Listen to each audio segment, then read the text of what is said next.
السلام علیکم بچوں، امید کرتی ہوں آپ سب خیریت سے ہوں گے۔ آج کا ویڈیو جو ہے یہ کلاس 7 کے لیے جو ویڈیو میں بنا رہی ہوں، ہم آج درسی کتاب کا ایک اور سبق نمبر 17 لیسن پڑھیں گے۔ سبق کا نام ہے موقع پرستی۔ ایک کہانی ہے جس میں ہمیں یہ بتایا جا رہا ہے کہ ہمیں کبھی بھی کسی کو دھوکہ نہیں دینا چاہیے، موقع پرست نہیں بننا چاہیے۔ چلیے ویڈیو شروع کرتے ہیں۔ موقع پرستی پرانے زمانے کا واقعہ ہے۔ ایک مرتبہ جنگل کے جانوروں میں زبردست لڑائی ہوئی۔ لڑائی کی وجہ یہ تھی کہ جنگل میں حکومت کس کی ہو۔ درندوں کی طرف سے شیر، ریچھ اور ہاتھی جیسے خوفناک جانور لڑتے رہے۔ دوسری طرف چیل، گدھ اور عقاب جیسے پرندے ہنگامہ کر رہے تھے۔ اس لڑائی میں کبھی درندوں کی جیت ہوئی اور کبھی پرندوں کی۔ اس طرح عرصے تک جاری رہی، مگر ہار جیت کا فیصلہ نہ ہو سکا۔ اس لڑائی میں ایک جانور ایسا بھی تھا جو بڑا موقع پرست تھا۔ وہ اپنی چالاکی سے ہمیشہ جیتے ہوئے جانوروں میں جا ملتا اور اپنی بڑائی جتاتا رہتا۔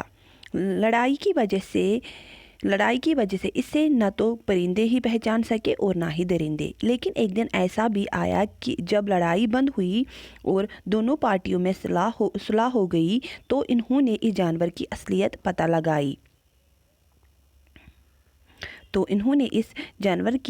پتہ لگانے کی کوشش کی۔ پتہ چلا کہ وہ جانور اور کوئی نہیں چمگادڑ ہے، جو دھوکہ دے کر اپنی چالاکی سے دونوں کے ساتھ ملتا رہا۔ سب سے پہلے درندوں نے چمگادڑ کو بلایا اور کہا، دیکھو بھائی، دھوکہ دینے والے موقع پرست کا کبھی بھلا نہیں ہو سکتا، اس لیے ہم تمہیں اپنی قوم میں نہیں ملا سکتے۔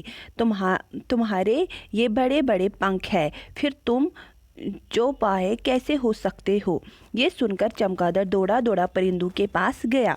پرندوں نے اس سے کہا، میاں رہنے بھی دو، آ گئے ہمیں دھوکہ دینے، اور بتاؤ، بس دیکھ چکے ہم تم کو، ہمیشہ جیتنے والے کے ساتھ ہو جاتے ہو۔ اچھا یہ تو بتاؤ، تمہاری چونچ کہاں ہے، پر کہاں ہے، پھر تمہارے لمبے لمبے کان بھی تو ہے، ایسے کان تو چوہوں کے ہوتے ہیں۔ بس جاؤ اپنا کام کرو، ہم تمہیں اپنی قوم میں نہیں ملا سکتے۔ چمگادڑ ٹھنڈی سانسیں بھر کر چوہوں کے پاس گیا اور ان سے کہنے لگا، بھائیو مجھے اپنی قوم میں شامل کرو۔ دیکھو میرے کتنے لمبے لمبے کان ہیں، پھر جس طرح تمہارے بچے دودھ پیتے ہیں اسی طرح میرے بچے بھی دودھ پیتے ہیں۔ چوہے بھی ہنسے اور بولے، آ گئے دھوکہ دینے اور کہنے کا کہ مجھے اپنی قوم میں ملا لو۔ اچھا بتاؤ، کیا تمہاری دم ہے؟ کیا تم پیروں پہ چلنا جانتے ہو؟ تمہارے اتنے بڑے بڑے پر ہیں جن سے تم آسمان میں اڑتے پھرتے ہو کیا؟ چوہوں کے اتنے بڑے پر ہوتے ہیں اور کیا وہ آسمان میں اڑتے پھرتے ہیں؟ دیکھو بھائی، نہ تم چوہے ہو اور نہ ہی تمہیں اپنی قوم میں ہم شامل کر سکتے ہیں۔ موقع پرست چمگادڑ اب کہاں جاتا اور کیا کرتا؟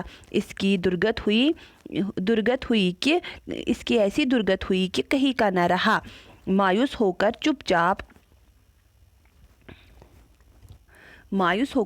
چپ چاپ درخت پر الٹا لٹکا۔ آج تک اسے کوئی ساتھی نہیں اور آج تک اس کا کوئی ساتھی نہ بنا اور اندھیرے میں ہی اکیلا اڑتا کرتا ہے۔ سچ ہے کہ موقع پرست اور دھوکے باز کا کوئی بھلا نہیں ہوتا۔ مزے کی بات یہ ہے کہ جب راز کھل جاتا ہے تو پھر اس پر کوئی بھروسہ نہیں کرتا۔ مارے شرم اور ندامت کے کسی کو منہ دکھانے کے قابل نہیں رہتا۔ چمگادڑ کی طرح بڑی دنیا میں تباہ رہ جاتا ہے اور اکیلا رہ جاتا ہے۔ اس کہانی سے ہمیں یہ سبق ملتا ہے کہ ہمیں کبھی کسی کو دھوکہ نہیں دینا چاہیے، کبھی موقع پرست نہیں بننا چاہیے، ہمیشہ سچ کا ساتھ دینا چاہیے اور ہمیشہ کوشش کرنی چاہیے کہ ہم لوگوں کے ساتھ اچھا سلوک کریں۔ بس اپنا موقع دیکھ کر ان کے ساتھ بات نہ کرے، بلکہ ہمیشہ ان کے دکھ درد میں شامل ہو اور ان کے ساتھ ہمیشہ بھلا کرے، تبھی جا کے ہمارے ساتھ بھی بھلا ہو سکتا ہے۔ ہمیں کبھی کسی کو دھوکہ نہیں دینا چاہیے اور کبھی کسی موقع کا فائدہ نہیں اٹھانا چاہیے۔ ہمیں ہمیشہ لوگوں کے ساتھ اچھا سلوک کرنا چاہیے اور ان کی مدد کرنی چاہیے، تبھی لوگ ہمارے ساتھ اچھا سلوک کریں گے اور ہماری مدد کریں گے۔ Thank you.